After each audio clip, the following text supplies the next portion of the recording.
Good evening, everyone. I'm Asha Al-Ahmadi, Curatorial Assistant of Modern and Contemporary Art at the Louvre Abu Dhabi. And I'm delighted to welcome you for this special occasion at the museum. We have Sultan finally to talk about modern Arab art. And this is going to be in link to our exhibition, Post-Impressionism Beyond Appearances, closing February 9th, so make sure to visit if you haven't yet. And in this exhibition, we focus on the last 2 decades of the 19th century. And specifically, in the very last section, we talk about connections and influences. And we discuss how these new generation of artists and these new styles of paintings led to some of the biggest movements in art history, such as Fauvism and Cubism. But we also touch upon the influences that go beyond the West, by including 2 large-scale paintings from the 1920s by George Sabagh, who's an Egyptian artist. Like many of his contemporaries, Sabagh was sent from Egypt to Paris to study law. And this is something that Sultan's going to expand on. But I have to say that he pursued his passion, he went with art, and he learned with the Nabi's group. So some of the key figures he was in contact with include Félix Vallotton, Paul Soroussi, some of the biggest names when we think about post-impressionism. And this is essentially why we're here today. We're here because the Louvre Abu Dhabi believes in broadening the art history narrative and highlighting the cross-cultural exchanges that are constantly happening. So Sultan is going to speak a little bit about artists that were in contact with post-impressionists, for example, but also Arab artists who were heading their own trajectories at the turn of the 20th century. And with that, allow me to introduce our guest speaker for the night.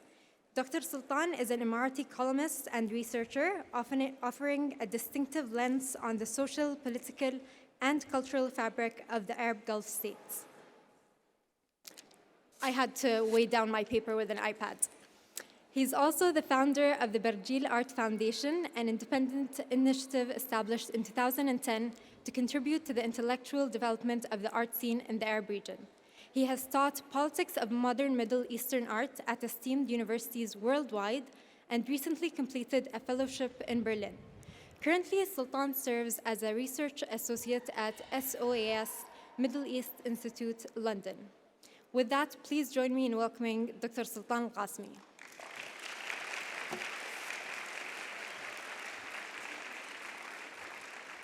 Thank you so much for the promotion. I'm not a doctor.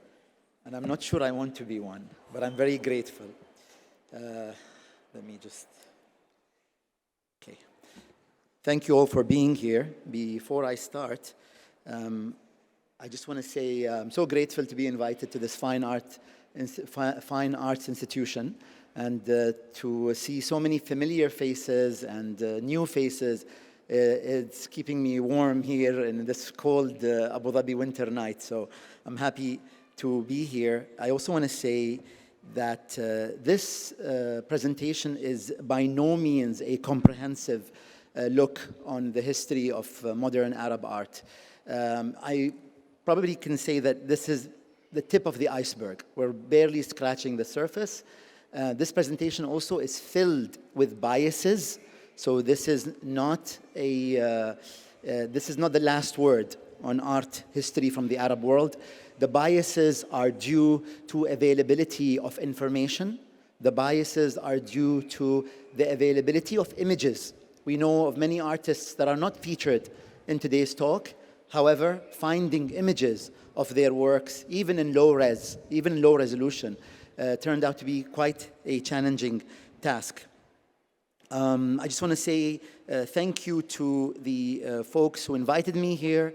Thanks to Mohammed Rashid Ajlouni, thanks to Aisha Al-Ahmadi, thanks to Ugo Bertoni, thanks to Alia Shamsi, and thanks to Manuel Rabate for welcoming me into your home here. Thanks also to my research assistant, Muad Al-Arabi, whose birthday it is today, by the way. And so I wouldn't be here if I was you. I would be enjoying my birthday. So yes, and also thanks to the team who have worked throughout the past 48 hours in putting together the stage and the presentation. So without further ado, let me start with the talk. The turn of the 20th century was a period categorized by significant advancements in all walks of life, including in the artistic realm. As you heard from Aisha, in France, amongst the most important art-related movements was what became known as Post-Impressionism, which is a period that extended between 1886 and 1906. So in this presentation, we will look at what was happening in the Arab world in these 2 decades. However, this era is celebrated to this day with major exhibitions and publications. I also love that there's a book on Post-Impressionism in Arabic. However, less is discussed about what happened during this very period in the Arab world. Arabs referred to this era, which extended from the mid-19th century to the mid-20th century, as Asr al-Nahda, or the Arab Renaissance.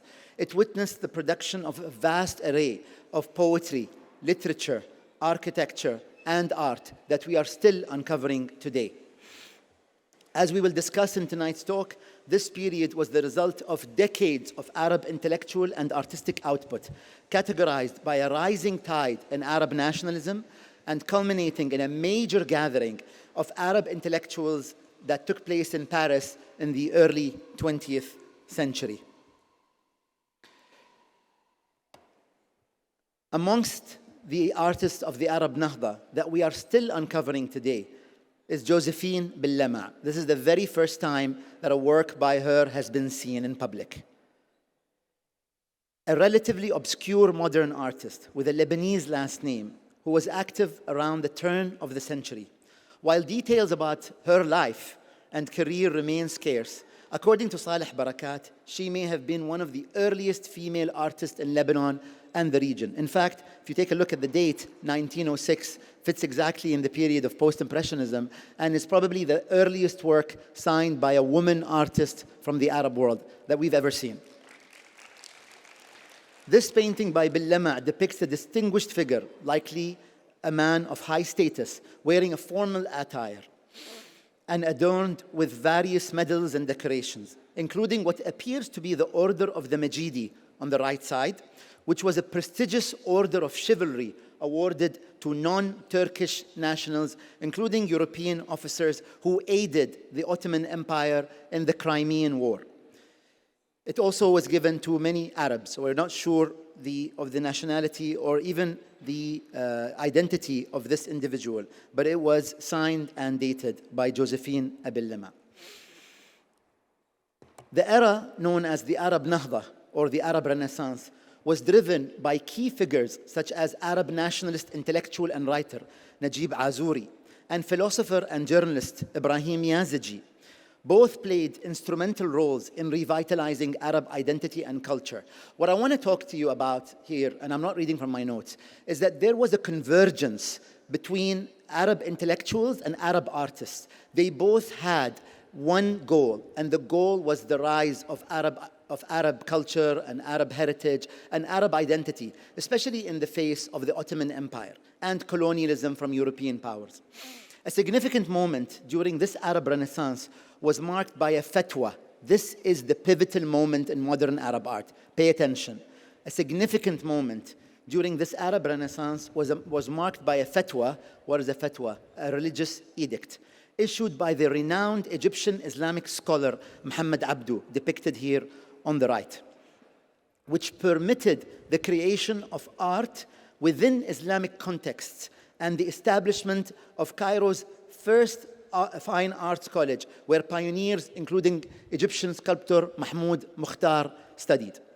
This decision by Muhammad Abdu, the Mufti, the Grand Mufti of Egypt, catalyzed a snowball effect, encouraging a burgeoning wave of artistic expression across the Arab world.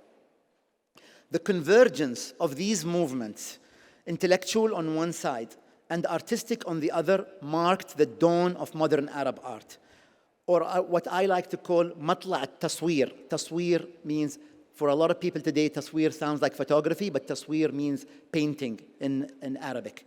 So matla' al-taswir, or the dawn of Arab art, setting the stage for its evolution throughout the 20th century. Having found a common cause, the Arab intellectuals and reformers began to challenge the status quo, their efforts culminating in a pivotal moment in Paris that was titled the Paris Congress of June 1913. Look it up. In the Boulevard Saint-Germain, in which delegates demanded 3 reforms from the Ottoman Empire. The 3 reforms included implementation of decentralized governance in Arab-administered regions, the acknowledgement of Arabic language in the Ottoman Parliament, and designation of Arabic as an official language in Arab countries. These demands were not only expressed through literature and political discourse, but were also manifested in fine arts, where artists used their work to reclaim traditional Arab aesthetics while embracing modern influences, creating a vibrant visual narrative of resistance and renewal.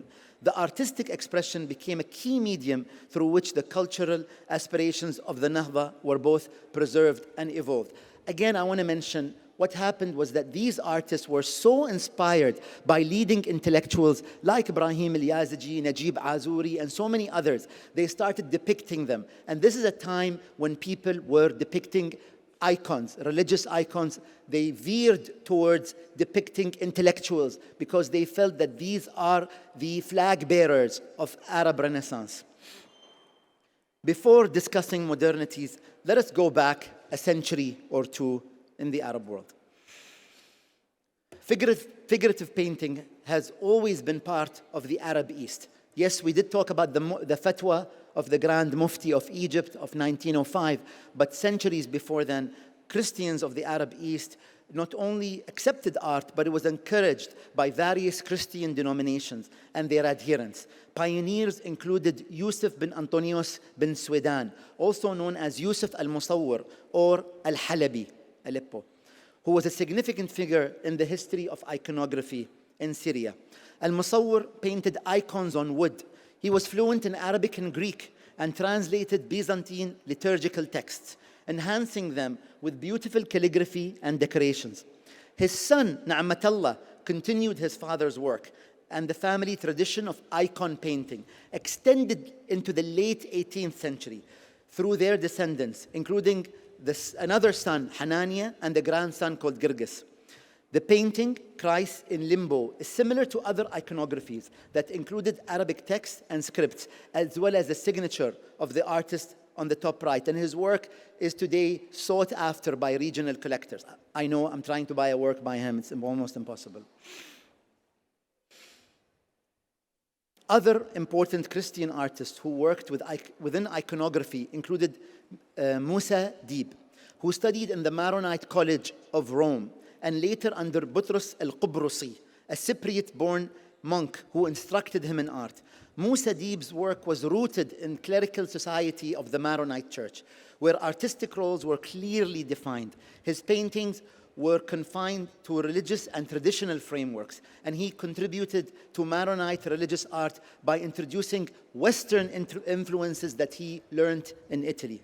He passed on his skills to his nephew, Kan'an Deeb, whom we will be meeting next. I want you just to pay attention to this, because there is a connection, yes, to the West, but there's also a connection to the East, and it's coming up in the next slide. So notice, Musa Deeb was painting iconographies, but then he taught his nephew to paint iconography, but then his nephew went into doing things like this. Kan'an Deeb, the nephew of Musa Deeb, was born right at the start of the 19th century. He was trained by his iconographer uncle and engaged in the traditional practice of copying and replicating existing paintings. He eventually used these skills to depict secular figures, and we're going to find out who this is. Kan'an Deeb's diversion from a rigid tradition to a more secular depiction is evident in this portrait of Khalil Khouri from 1859. Khouri was the founder of a Lebanese publication called Hadiqat al-Akhbar, the Garden of News, which was established in 1858 and is considered to be the first newspaper in Lebanon. We are witnessing not only a transition in style, but also a transition in content. Despite the rise of secular painting in the region, iconography continued to flourish, as catalogued by the work of Palestinian researcher and artist Kamal Boulata in his book Palestinian Art from 1850 to the present. And by the way, the Arabic script on the paper reads Hadiqat al-Akhbar, Garden of News. Although figurative art by Muslim artists was largely ushered in by Muhammad Abdu's fatwa of 1905, this does not mean that Muslim artists were not active before then. Iconography was an especially respected and admired art form, appearing on shrines and tombstones, as well as books, and can be regarded as a bridge between fine arts and fine crafts. A notable figure in this tradition was Morocco's Al-Qandusi, a 19th century Sufi cleric who not only mastered calligraphy but also ventured into abstraction. His innovative approach positions him as a pioneer in the abstract art movement, blending in beauty of traditional forms mixed with modern artistic expression. And notice how Al-Qandusi goes from this calligraphy into this. Al-Qandusi's calligraphy, celebrated in North Africa, blended spiritual significance with artistic mastery, including his iconic depiction of God's name displayed on the tomb of Mawlai Idris. In this image, we see an abstract depiction of Prophet Muhammad, peace be upon him, sandals, using calligraphy, motifs, and geometric shapes. This tradition of calligraphers turning into artists is found throughout the Arab world, including in Sudan with the artist Usman Waqi'ullah, who was commissioned to decorate the Prophet Muhammad's tombstone in Medina, and he also taught Ibrahim al-Salahi and Ahmed Shibrain. Al-Qandusi's spiritual journey finds parallels in Algeria's Rasim brothers, perhaps the most influential brothers in Algerian modern art history, who came from a family of artisans who mimicked Islamic miniatures and Quranic texts and introduced figurative elements to them. Muhammad, the younger of the Rasim brothers, began his career copying Islamic decorative motifs in state workshops. Later, he became the first Muslim artist to receive Algeria's Grand Prize for Art in 1933 and a scholarship to study in Paris. There in Paris, he discovered Persian, Mughal, and Andalusian miniature paintings, blending these traditional styles with modern figurative elements. He was commissioned to create works in Algeria, and even though he confronted colonial Algerian presence, he also acknowledged the French institutions that supported his career. In this portrait, we see a depiction of Emir Abdel Qadir, a significant historical and spiritual figure from Algeria, known for his leadership in the resistance against French colonial rule in the 19th century, who was eventually exiled into Syria. The painting is framed in ornate patterns reminiscent of a Quranic decoration. There, he captures the portrait of Emir Abdel Qadir, both as a religious figure, as you can see represented in the prayer beads, but also with a sword in the same painting. The older brother of the Rasim, Umar Rasim, was a prominent Algerian intellectual, painter, religious reformer, and even a journalist. And he was also heavily influenced by the teachings of Muhammad Abdu, the cleric of Egypt. He began his career as a journalist in 1907, boldly writing about religious reform. He co-founded a newspaper called Al Farouk in 1913. His outspokenness led to his imprisonment during World War I. But upon his return to Algeria in 1931, he founded a school to teach Arabic and Oriental painting. In this painting, he depicts a Cairo mosque, focusing on architectural elements.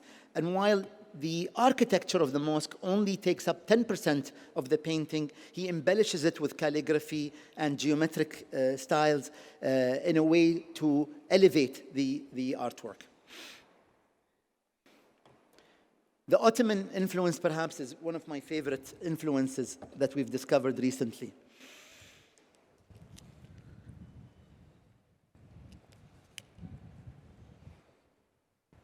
The artistic dimension of the Ottoman era in the Arab world, particularly during its nascent years, remains less illuminated facet, often overshadowed by more meticulous studies realms of politics, social, and economic histories.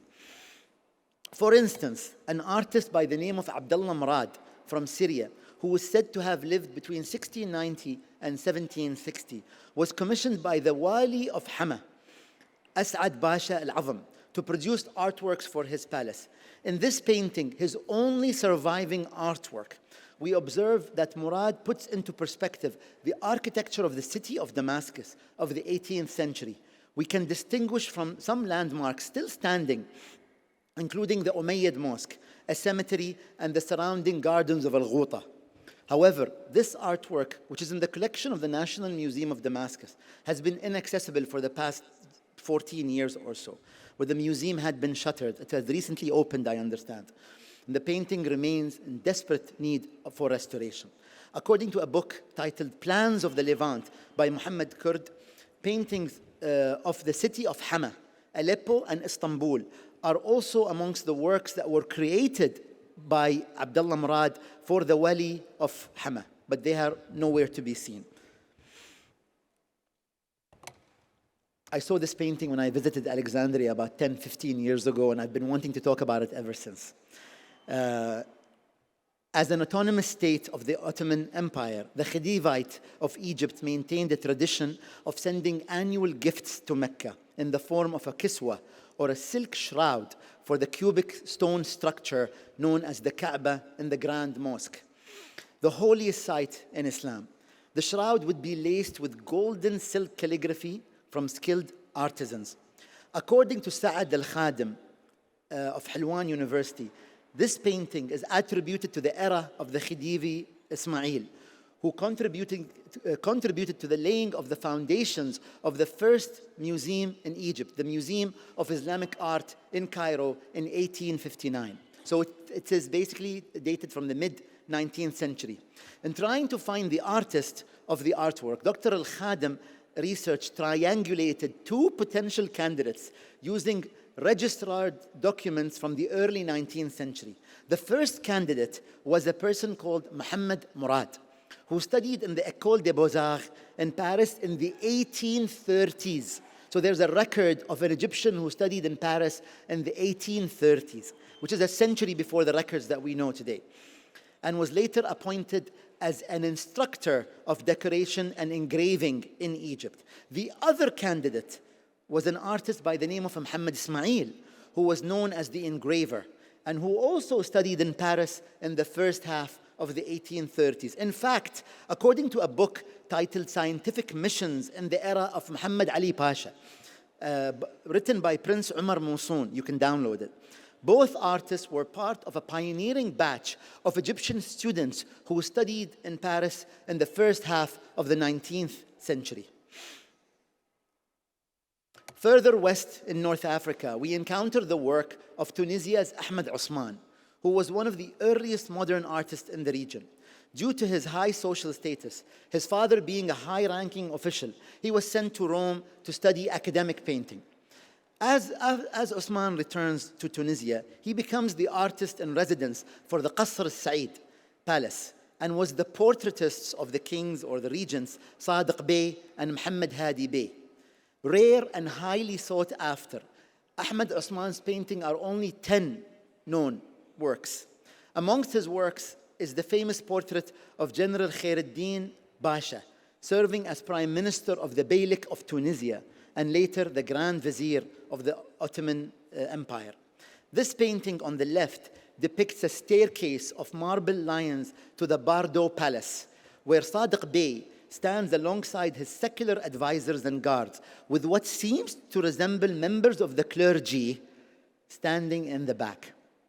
To the right of the screen, we see the first known artwork signed by a Tunisian artist in history, according to Dr. Rida Moumni. It was created in 1858, and it commemorated Ahmed Bey's historic visit to France, an event that symbolized a moment of cultural exchange and diplomacy between Tunisia and Europe during the mid-19th century. Despite its historical significance, very little is known about the artist who created this work. This is really my favorite part of the presentation. Again, the role of this school that we'll talk about is so interesting and understudied. An unexpected dimension of the Ottoman Empire is the role of the Istanbul Military Academy, which also accepted cadets from Arab countries. According to Nazan Olce, the director of the Sakib Sabancı Museum in Istanbul, the first Western-style art lessons in the Ottoman Empire began in military schools, where painting and drawing classes were introduced as part of training in cartography, and were later added to the curriculum of civilian schools as well. So painting and art started in the military academy and were later transferred to the civilian schools. Students of the military academy were expected to produce maps using sea sand, resin, and wood to create high-quality reliefs, many of which survive until today, and in fact were exhibited recently in Istanbul. Amongst the Arab recruits, we're going to be meeting 3 recruits, by the way, from 3 different Arab countries. But amongst the Arab recruits who studied in the military academy was Syrian artist Tawfiq Tariq, who was born into a prominent family of military officers from Damascus during the Ottoman-era. Tariq later moved to Paris, earning a degree from the École Nationale des Beaux-Arts, École Nationale Supérieure des Beaux-Arts, in 1901. Upon returning to Damascus, he worked on restoring historic monuments and minarets, while also teaching art and pursuing his artistic practice. Tariq's influence and artistic pursuits did not stop in the studio. He founded the Fine Arts Club of Damascus, one of the first spaces dedicated to art in the city, fostering cultural engagement and political awareness. This painting, created during or towards the end of his career, depicts a scene in a desert landscape, reflecting his artistic training in terrain depiction. So that's the first artist from the Arab world, from Syria. We're now going to be moving to Iraq.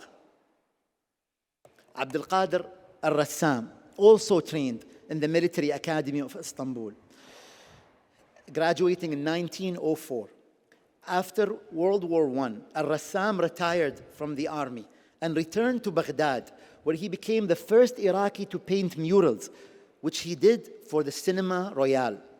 In this painting on the left, we find the portrait of Muhammad Darwish al-Alusi, a 19th century Sufi sheikh and scholar. The use of a serene blue sky as the background with subtle clouds hints at the sheikh's transcendence of earthly concerns. The lack of detail in the garments, rendered entirely in black, contrasts with portraits of generals and notable figures, as the one that you saw in the very beginning, which are usually decorated. It also stresses the elements of humility and modesty of the Sufi sheikh. The second painting on the right captures Baghdad's peaceful landscape with precision, blending artistic expression and cartographic detail, characteristic of the artist's training in the Military Academy of Istanbul. Other artists that trained there include Muhammad Hajji Salim, the father of Jawad Salim. Now to the third country. So you've heard of an artist from Syria, an artist from Iraq, and now we're going to go to an artist from Lebanon. The Ottoman influence notably impacted the Lebanese Marine School of Painting, where historical events and sea battles were depicted with meticulous attention to detail, underscoring the significance of the events portrayed. We encounter here the work of Lebanon's Ibrahim Sarbai, who was also trained in the military academy. By the way, in Turkish they call it the Harbiye, which is an Arabic word as well. Sarbai gained particular acclaim for his work, commemorating the arrival of Emperor Wilhelm II of Germany to Beirut in 1898, solidifying his reputation as one of the prominent soldier painters of the era. Not much is known about the artist, unfortunately. This painting of the iconic ruins of Baalbek, a significant historical and archaeological site in Lebanon, known for its well-preserved Roman temples, In this composition, the Temple of Jupiter's monumental columns dominate the left side. A few small human figures are depicted in a natural setting. Bringing the Ottoman era to a close is this painting by Nicolas Sayegh, which depicts the surrender of Jerusalem by Ottoman forces to the British. Being a reproduction of a photograph of the same scene, Sayegh's decision to reproduce this moment could be seen as a way of reclaiming or reframing this event from a local perspective. Sayegh was a celebrated Jerusalem-based artist who emerged as a prominent painter in the late 19th century. Today, he is regarded as one of the forerunners of modern art in Palestine. He was initially trained in the Byzantine art tradition of the Greek Orthodox Church. Sayegh mastered the renowned Jerusalem style that was handed down by earlier generations. However, as Western influences began to seep into the city, Sayegh broadened his artistic repertoire, exploring innovative material techniques and imagery. By the turn of the 20th century, he had distinguished himself by departing from conventional Christian iconography, pioneering secular themes in his work, including still life compositions, landscapes, and historical depictions. We will also be meeting one of Sayegh's students coming up. Arab artists at the turn of the 20th century navigated the crossroads between tradition and modernity in different ways. Some of them were inspired by Orientalism. Lebanon's Philippe Morani developed a passion for painting in his early years. At 17, he moved to Rome to study art for 5 years, but he later settled in Paris in 1901, where he became a disciple of the French painter and sculptor Jean-Paul Laurent.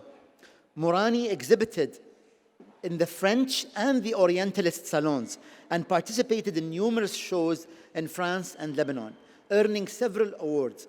He also illustrated novels, conducted archaeological research, designed Lebanese postage stamps, and created a new Arabic printing characters.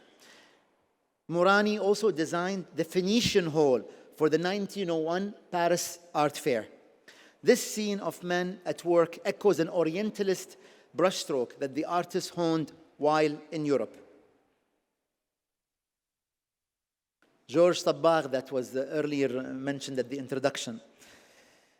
Other artists were more at ease navigating the West and the East. Amongst them was Georges Sabbagh, who was born in Alexandria in 1887 into a prosperous family. Sabbagh began his education at Les Jesuites School in Cairo before moving to Paris, as mentioned by Aisha, to study law in 1906. However, unfortunately for us, it was in Paris that he discovered his true passion for art, abandoning legal studies that his father had intended for him. Instead, he studied painting at the prestigious Académie Ranson. Sabbagh's life was marked by frequent movements between Egypt and France, a dual existence that had profound impact on his career and work. These two paintings by Sabbagh encapsulate the artist's negotiation of his dual identity. Both works portray intimate family scenes, yet the setting and stylistic influences vary. And the work on the right is currently on display at the exhibition here at the Louvre Abu Dhabi. Born in Beirut in 1863, Habib Srour left in his early teenage years to live with his family in Rome. There, he studied painting under Roberto Bompiani, a professor and president of the Accademia di San Luca in Rome. Srour returned to Beirut in the 1890s after an extended stay in Egypt. He is said to have inspired generations of artists, including Mustafa Farroukh, Salih Badouehi, and Rashid Wahbe, and is acknowledged for demonstrating an expressive kind of painting by giving attention to essential principles of light, shadow, and form. Even though he was a portraitist in high demand amongst the elite, Srour often allowed himself the freedom to paint non-commissioned realist portraits of ordinary people with unique realism. A case in point is this painting, which gracefully depicts a Bedouin woman in traditional garments. Inspired by Orientalist art that dominated the Cairo salons in the late 19th and early 20th centuries, Surur became interested in subjects such as Bedouins and nomads. There, he veneered away from the spying eye of Orientalism, instead focusing on the power of the subjects in the face of hardships. His body of work originated with what became known as the School of Rural Realism. Mustafa Farrokh was a pivotal Lebanese painter, an artist whose work bridged the aforementioned Arab Renaissance, known as the Nahda, at the emergence of modern Arab art. His paintings depict prominent intellectuals and religious reformers from the Arab world and the Islamic world, capturing the spirit of the Enlightenment and cultural revival that characterized the Nahda movement. By portraying these figures, Farrokh not only honored their contributions, but also integrated traditional Arab Islamic heritage with contemporary artistic expressions reflecting a synthesis of past and present. His work serves as a medium to disseminate ideals of the Nahda, emphasizing the importance of education, cultural pride, and religious reform. Here you see a painting depicting Amir Bashir, who was a Druze leader, as well as Nasaf al-Yazigi, the brother of Ibrahim al-Yazigi, the artist that we encountered in one of the earlier slides, again bringing together a cleric or a religious leader and a secular leader in one painting.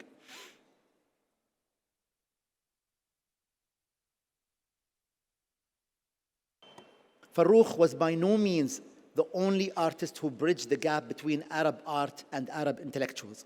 Another figure was Salim Haddad. I'm so excited to talk about this work.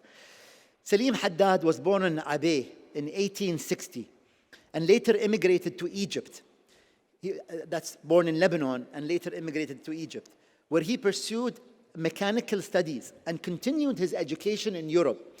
In Germany, he specialized in machines that type in Arabic characters, for which he filed a patent. Haddad then began to commercialize this invention in partnership with a German manufacturer. I love how creative he was, how he was involved in creating new characters and machines and painting. In 1895, he placed an announcement in the Egyptian publication Al-Hilal, mentioning that he had completed portraits of notable individuals, such as Bishara Ta'la, the founder of Al-Ahram newspaper, and Yaqub Sarrouf, the founder of Al-Muqtataf, an Arabic journal of popular science. He later moved to Alexandria, where he portrayed many intellectuals from that city. This painting by Haddad portrays Salim Tabet, who was also a fascinating character. He was an important Lebanese figure, standing in a formal and dignified posture. According to family members, he is said to have been a physician to King Faisal I of Iraq. Tabet, also known as Salim Tabet Bey Bek, what a title, was born in Beirut in 1858 and studied in Constantinople, Turkey, where he became friendly with many high officials from the Ottoman government.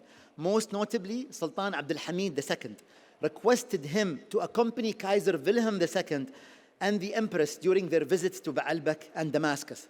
Tabet is depicted dressed in a dark formal suit adorned with several medals and decorations on his chest, indicating his high status, accomplishments, and government honors. Notice as well that the figure is standing with one hand resting on a secular and non-religious document. So this is to emphasize for you, as you saw with the Tunisian painting of Ahmed Osman, as you saw with the painting of Khalil Khouri, there is an emphasis here by Arab artists on including secular documents at the hands of leading Arab intellectuals. Best known for his literary masterpiece, The Prophet, Khalil Gibran was also a talented painter and visual artist, often working in a symbolist style that dealt with themes of spirituality, human emotion, and the connection between the divine and the human. His artworks, marked by dreamlike figures, complemented his philosophical writings. Gibran studied at the Académie Julian in Paris in 1908, where he met leading Arab intellectuals before settling in Boston. This painting, characteristic of Gibran's artistic style, traces with soft brushstrokes the outlines of a few half-human, half-horse creatures known as centaurs that seem to be in the process of contemplation. And there's also always an element of elevation in his paintings.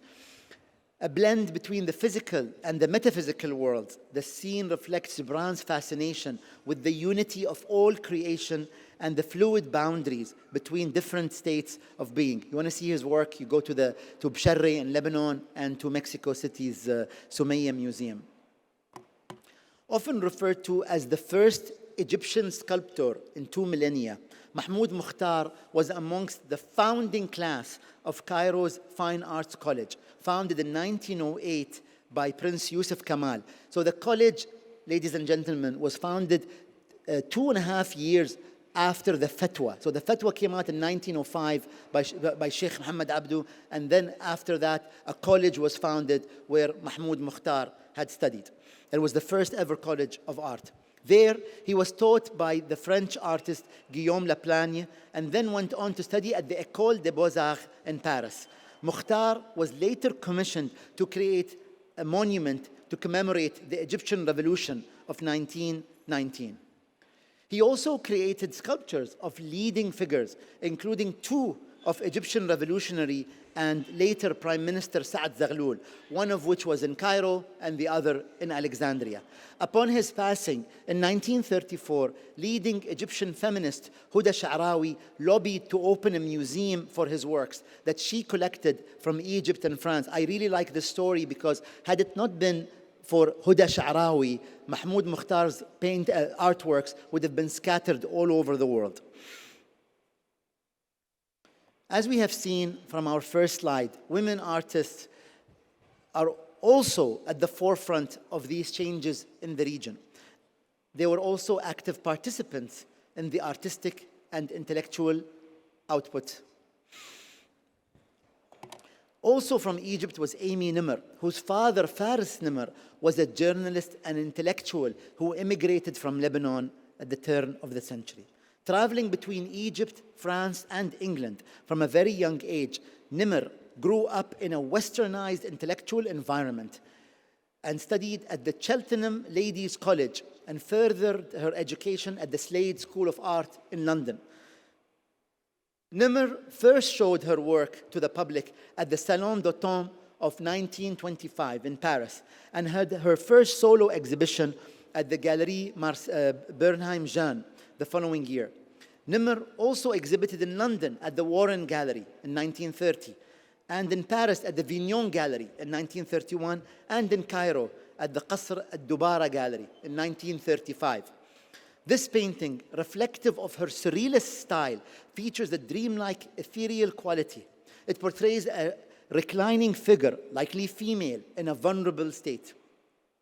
The figure is enveloped in a net that drapes across the body, symbolizing entrampment or entanglement.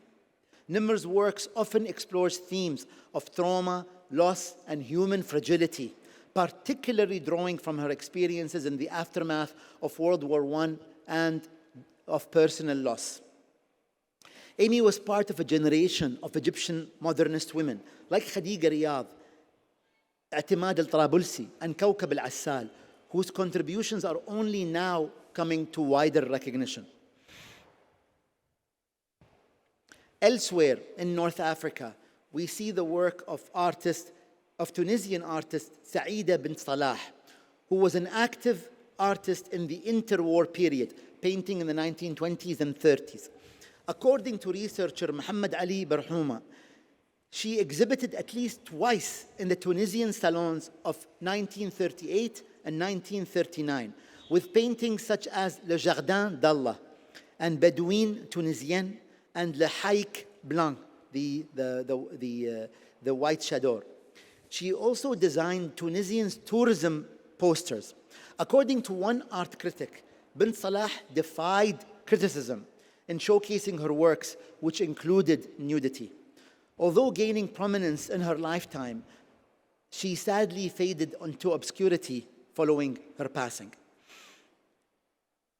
The first solo exhibition of a Palestinian artist in Palestine belonged to Zulfa Al-Saadi. I also want to emphasize that this is the first known exhibition, and I wonder if we will ever know of others. Zulfa Al-Saadi exhibited in July 1933 at the Palestine Pavilion of the first Arab National Fair in Jerusalem, where her paintings included depictions of leaders such as Saladin, who recaptured the holy city of Jerusalem from the Crusaders in 1187, and Sharif Hussein bin Ali, leader of the Great Arab Revolt. Syrian researcher Wissam Al-Asali stresses the importance of the first national Arab art fair and asserts that its opening did not occur by chance in the context of revolutions seeking independence and advocating for an Arab identity. According to Al-Asali, the exhibition was both a political expression and a nationalist aspiration. Sadly, very few of Zulfa Al-Saadi's artwork survived, as she was displaced in 1948, settling in Damascus until her passing. Recently, scholars such as Faris al-Shomali, Nadi Abu Saada, Zaina Zarour, George Al-A'ma, and many others are shedding new light on early Palestinian modernists, long overlooked, including Zulfa Al-Saadi, Janet Al-Sarraf, Marika Thorogred, Lydia Atta, and others. Further north in Lebanon, we see a burgeoning artistic scene that included a significant number of women artists. This is a pivotal moment in Lebanon I want to mention. And notice the number of women that we spoke about who exhibited in the 1930s. A lot of people assume that modernity with women started in the 1950s and 60s, but here you're going an entire generation back. According to artist and researcher Hélène Khal, in 1931, the L'École des Arts et Métiers in Beirut organized the first group exhibition of contemporary art in Lebanon. Alongside the works of the country's leading artists hung those of several women. Amongst them were Blanche Ammoun, Marie Haddad, and Gladys Shuqair, whom we will be meeting on this slide. At the top left, you see Marie Haddad's work. She was born in 1889 into a prominent Lebanese banking family. She began exhibiting her art in the 1920s in Beirut. In 1933, through a political connection with the French ambassador to Lebanon, Le Comte de Martel, she became the first Lebanese artist to participate in the prestigious Salon d'Automne de Grand Palais in Paris. This painting, which depicts a Mediterranean landscape, is amongst her landscapes, but she was also famous for depicting Bedouin women. And there's an interesting connection of Marie Haddad because she's related to a number of artists, including Oguette Caland, who was her first cousin. Gladys Shuqair on the top right. Here depicts a young child.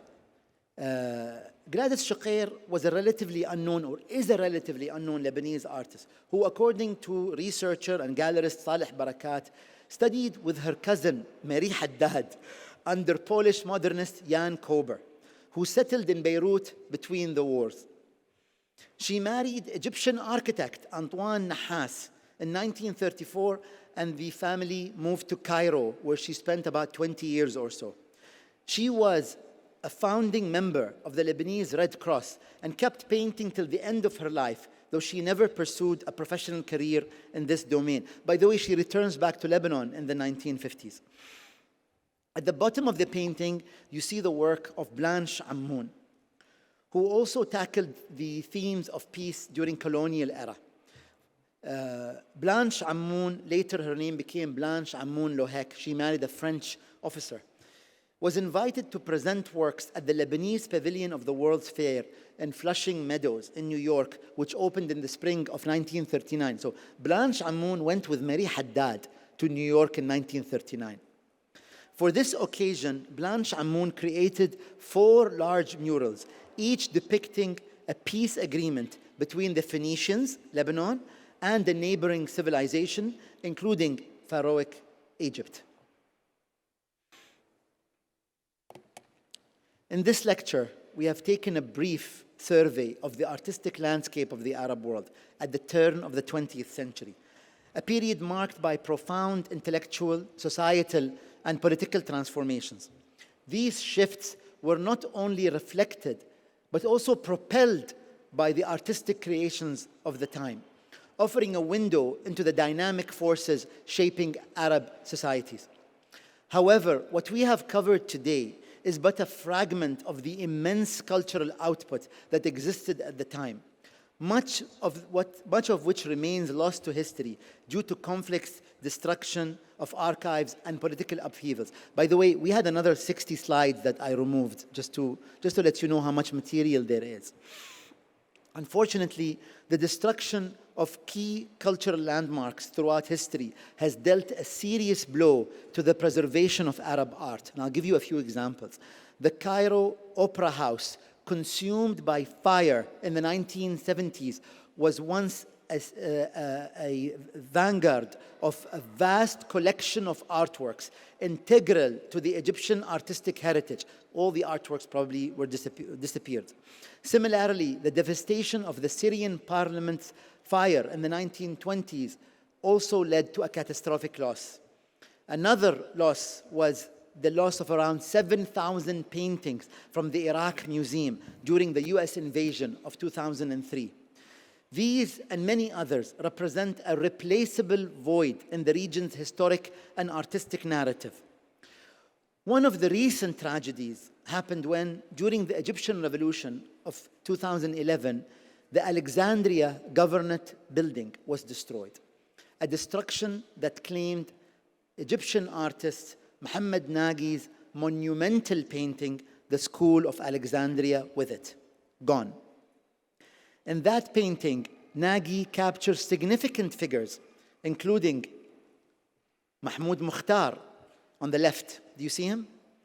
And Muhammad Abdu, who issued the fatwa that we talked about earlier, amongst others.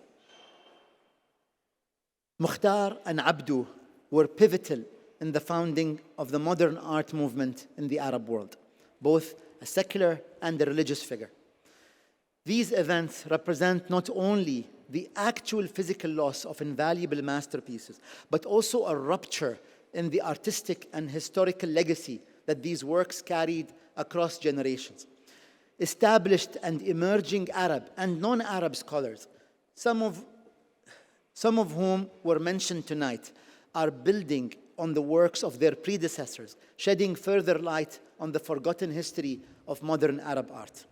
Furthermore, the role of cultural bastions, such as the Louvre Abu Dhabi, is instrumental in enhancing our understanding of global artistic modernisms, showcasing, as the Louvre Abu Dhabi does, the works of Arab modernists such as Ittal Adnan, George Hanna Sabbagh, Ibrahim Salahi, Ziya Azawi, Samia Halabi, and many others, placing them on par with international counterparts in this fine institution is providing desperately needed representation and hope for future generations. Thank you very much.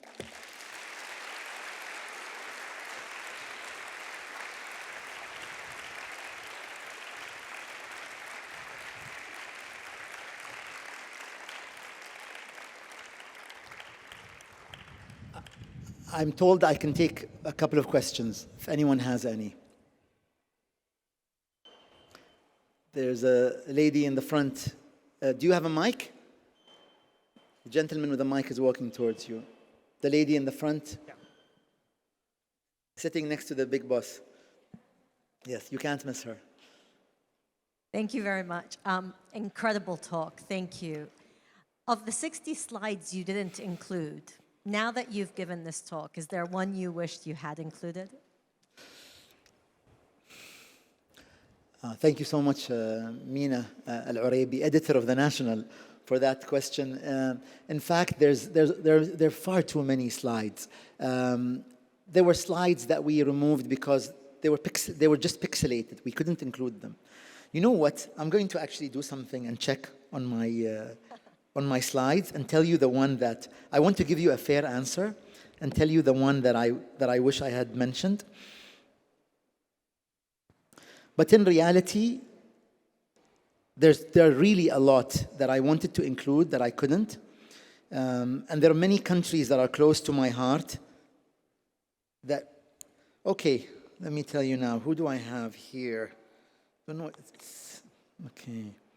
What an interesting question, Mina. What an interesting question. I demand the 60 slides. Let's see. Okay, well, I mean, I really kind of squeezed in the ones that we could have. You know something? I wanted to include slides of artworks from other parts of the world that we didn't mention, other parts of the Arab world. I wish I had more Iraqi content, not only because you're Iraqi. I wish I had... Well done, Sultan, well done. I wish I had also artworks from the Gulf.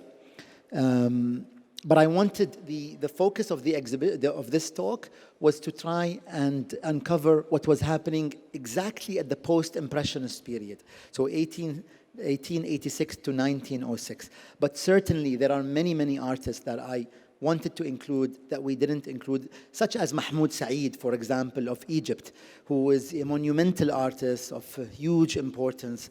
There are also a number of women that we didn't include that we're still uncovering. And so, yes, I think Mahmoud Saeed would have been a great artist to include here. Thank you. Okay. Anyone else? There's a lady sitting over there. Okay.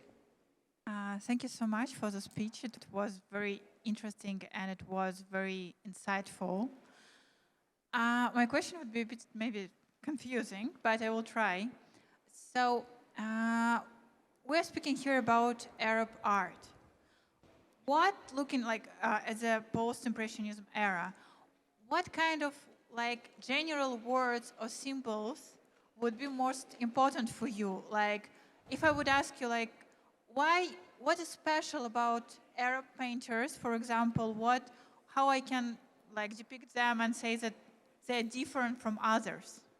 So what is this that stands out in Arabic art for you? So Arab artists, especially at this era, were just like artists from all over the world. They were interested in depicting, landscapes and portraits and icons, religious icons and whatnot. But what I noticed that artists from Egypt, Iraq, Syria, Lebanon, Palestine, and North Africa, many of them depicted secular and nationalist leaders. They wanted to elevate these individuals into iconographic status. They wanted to paint them so people would recognize them. They wanted these artworks would go on display. It's the only way that you could see who these individuals were. Depicting Sheikh Muhammad Abdu, both Christian and Muslim artists, depicting a religious figure in Islam who was pivotal, who was a reformer, I think tells you a lot. These were individuals who were under colonial rule by both Eastern and Western powers. And they wanted to assert an identity. They wanted to say that we are here, we have our own figures, we have our own symbols, we have our own language. And I think they found that not only through painting, but also through literature, also through poetry, which are very important mediums to the Arab world. And remember, a lot of these figures, a lot of these individuals in the Arab world, they went to Paris and they issued a statement, a demand to the Turkish Empire saying, we want to be recognized for who we are. And they elevated their nationalist figures, many of whom went to Paris, many of whom were the leaders of the Arab nationalist era, and they painted them in a very grand manner. They painted them as leaders. They painted them in portraits that were very, almost iconic. And today they are iconic. And so, for me, this was a way of expressing their desire for independence, or at least autonomy from colonial forces. Thank you. I think I'll take one last question and we'll call it a night, if there's anyone else. There's somebody over there. Hello, thank you so much for the talk. It was brilliant. I just think with your talk, we've been looking backwards, but looking forwards now, do we see that we're on the cusp of another renaissance right now in the Middle East? What's your thoughts? Wow. Okay. Well, can I just say, how do I say this? can I just say that, yes, I agree that we are on a cusp of Renaissance. It's difficult to say this because, you know, you look around us in the region and you see destruction in countries that we love so much. I don't want to go into politics for a change, but I think that, you know, it saddens all of us what we see, the cultural destruction. First of all, the loss of human life, but also the cultural destruction of you know, regions and countries and cities around us. But you also see, on the other hand, a moment of celebration. What's happening in Saudi Arabia? What's happening in Qatar? And above all, what's happening in the UAE? What's happening in Sharjah, in Dubai, and Abu Dhabi? This moment, this moment of celebration, this moment of this historical moment in the early 20th century, I think somebody will come and speak in this institution in the year 2125 and say this was a pivotal moment in Arab history. This is where the Louvre opened. This is where the Guggenheim opened. This is where the Zayed Museum opened. This is where, you know, Sharjah Art Biennial. This is where, you know, the art fairs in Abu Dhabi and Dubai. This is where the Mohammed bin Rashid Library. This is where you had great leaders like His Highness Sheikh Mohammed bin Zayed, like His Highness Sheikh Mohammed bin Rashid, Allah yahfadhum. This is where you have visionary leaders stake a claim for this moment of history, bringing together art from all over the world and giving all of us this moment to enjoy, study, and learn, bringing together institutions. We are so lucky to be in the UAE. We are so lucky to be here in Abu Dhabi. And I think that, yes, we are in a moment of history. And by the way, I really hope that a lot of us one day can contribute to our Arab brothers and sisters in order to elevate their countries as well. We have to love for what we love for ourselves. We have to have the same love, and maybe even just a little bit extra for those who are in need in the region. And I think that we will be playing a pivotal role for them as well. Thank you very much.